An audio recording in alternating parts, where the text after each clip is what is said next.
One of the causes of hiatal hernia syndrome is something called increased intra-abdominal pressure. That simply means the pressure within your abdomen. And one of the ways it can be increased is due to poor vagus nerve tone. So your vagus nerve is your longest cranial nerve. It travels to a lot of different places in the body, a lot having to do with gut health. And the tone is simply referring to how well it's functioning. So good vagal nerve tone simply means your vagus nerve is functioning the way it should. Low tone means it's not. It's not as receptive as it should be. So the reason this is important, as I said, is that when the vagus nerve can affect increasing intra-abdominal pressure, and the problem with that is it can lead to hiatal hernia syndrome. So let's talk about what some of the things that the vagus nerve does. And one is that it regulates gastric motility. Gastric is just referring to your stomach. So this is how well your stomach is processing and moving food through it. In fact, the vagus nerve affects motility all the way through the GI tract. The word is called peristalsis, which is just this sort of snake-like movement of food as it processes through the GI tract. So, of course, if food is just sitting there, let's talk about your stomach, and some of us have experienced that for various reasons, and the food is just sitting there, you feel like, oh, it's not digesting, I'm just all bloated, then you feel gassy, and that can give you pain. Well, this can be due to low vagus nerve tone because it's responsible for that movement, that natural movement. So, of course, when the food is just sitting there, that's going to increase pressure. Also, gas is forming and not being released, so that's going to increase pressure. So you can see how that happens.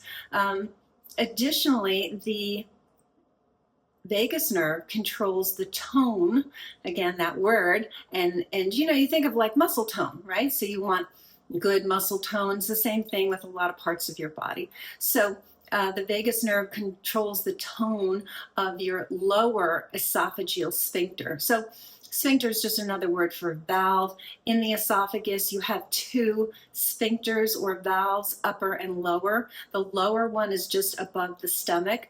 And what these valves do is they sense food or drink is coming its way. And so they open the sphincter, they allow it to pass, but then they close again. So you need that good tone of opening and closing. And so for the lower sphincter, which is blamed, poor tone of it is blamed for the problems with acid reflux, things going the wrong way. So of course the sphincter is supposed to say, oh, look, here comes food. I open, the food passes, I close. And that's the proper design. But because the tone is controlled by the vagus nerve, if it's not functioning the way it should, it's kind of sloppy, it's loose, it's not very toned. And so a little bit of pressure and acid or even food can reflux up. So that can be responsible for GERD. It can happen with hiatal hernia syndrome. So vagus nerve tone is very important. It also affects your diaphragm. Now the diaphragm is kind of that back up, so it's just above the stomach, and the diaphragm has its own ability to kind of cinch off food or drink from coming incorrectly through the esophagus.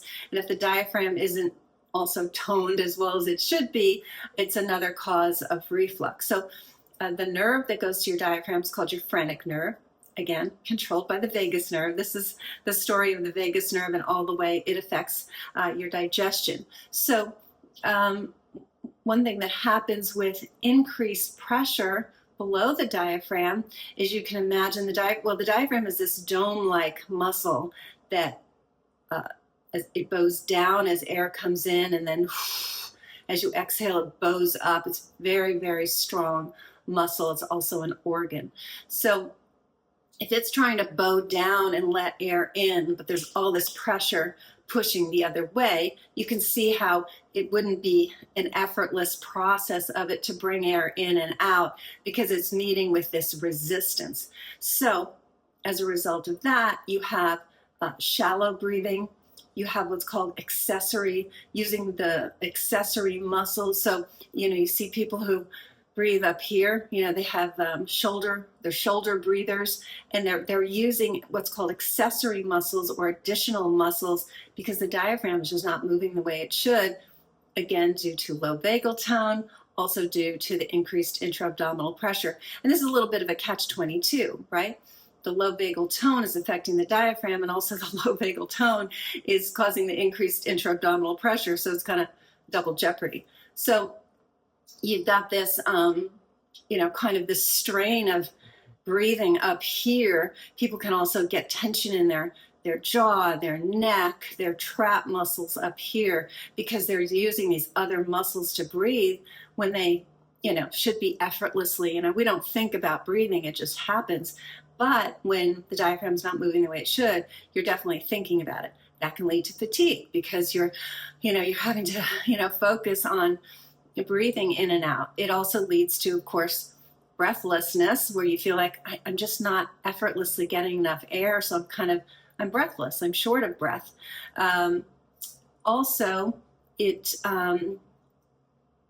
when you're in low vagal tone, you're in the part of your nervous system called your sympathetic nervous system, versus the vagus nerve moves you more into parasympathetic. Now, parasympathetic is your rest, digest, relax. So, of course, when you're dealing with meals, when you're dealing with sleeping, when you're dealing with trying to not feel stressed, you want to be in parasympathetic mode.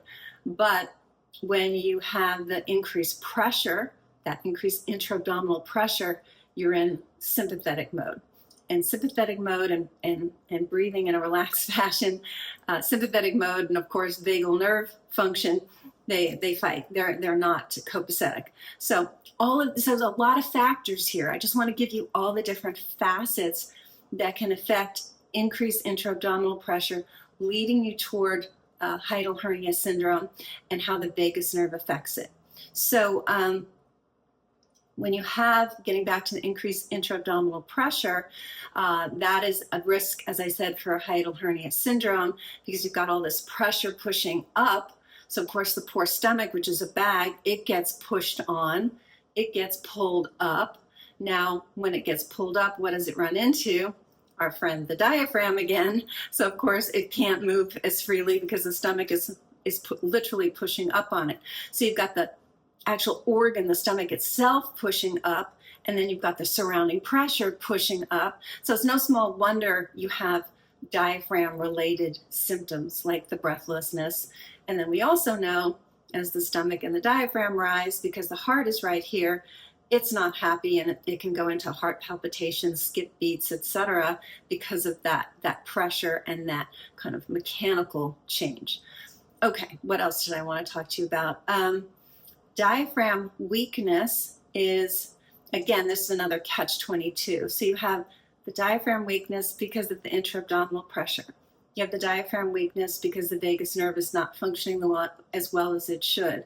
And because of that, you can get into this chronic shallow breathing where you are a shoulder breather. You can't take a belly breath. And that's very exhausting for people to constantly be trying to breathe. It's and what conventional medicine doesn't understand, which really frustrates me, is they forget about the diaphragm altogether. It is an organ. Mammals cannot live without one, but they forget about it altogether. So when a patient says they're having trouble breathing, of course, they look at their lung function and to see if, what kind of lung disease, do we have asthma? And when they don't see any, they're like, you're fine, maybe you're stressed. And it's very dismissive, and it's not being accurate, and it's not being sensitive to this person is saying they're having trouble breathing because they're having trouble breathing. Why don't you figure it out? Why don't you figure out why they're having trouble breathing? That's how we got into hiatal hernia syndrome. People having heart palpitations and told their heart's fine. People having shortness of breath and told their lungs are fine. Okay, good. It's like you have to take the data, right? Shortness of breath, lungs are fine. Okay, good. great on the lungs. So what's causing the shortness of breath? You've got to be willing to dive in and look at that.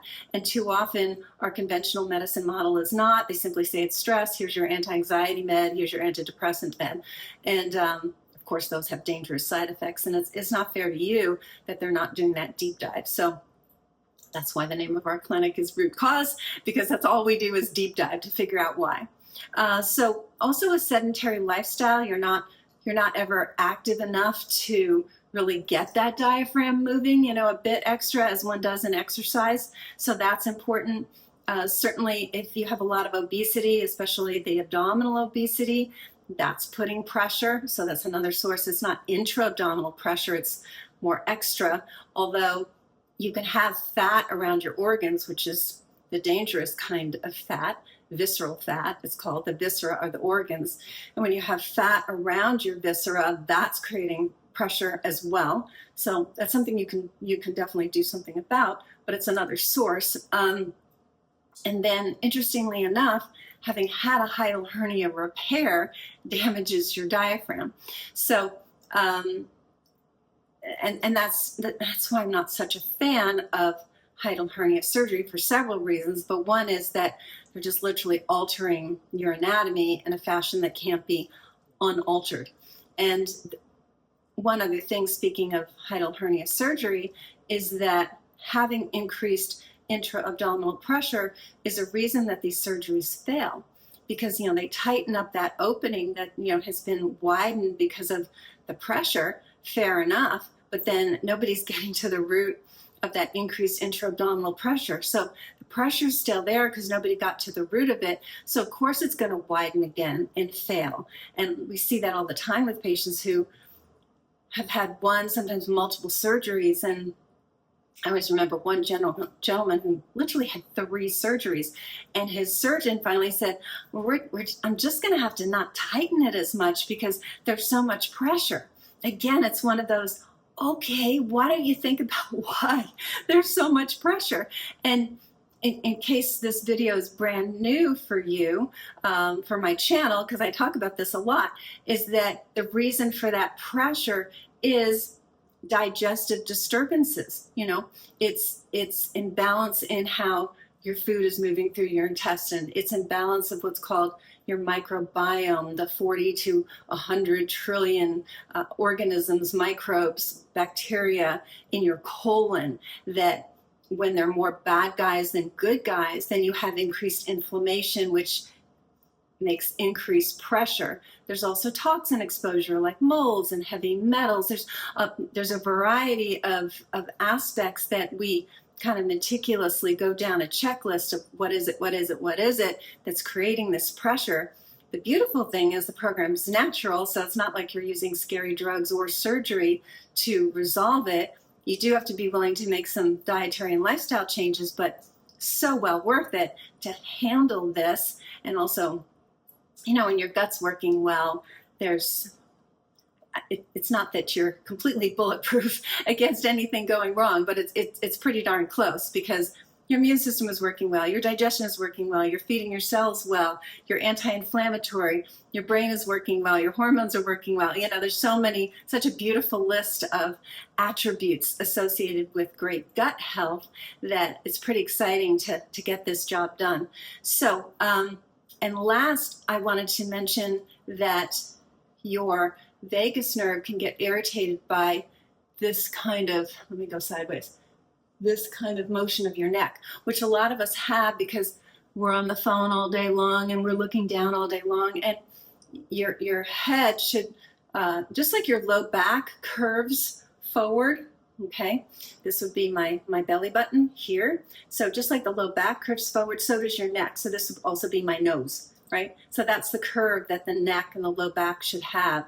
When you have what's called a reversed curve, or you've lost the curve altogether, then that puts stress on the vagus nerve physically. So you don't want that. So you want to work with regaining, restoring that nerve in the structure of your neck, so that you're not putting stress directly on the vagus nerve.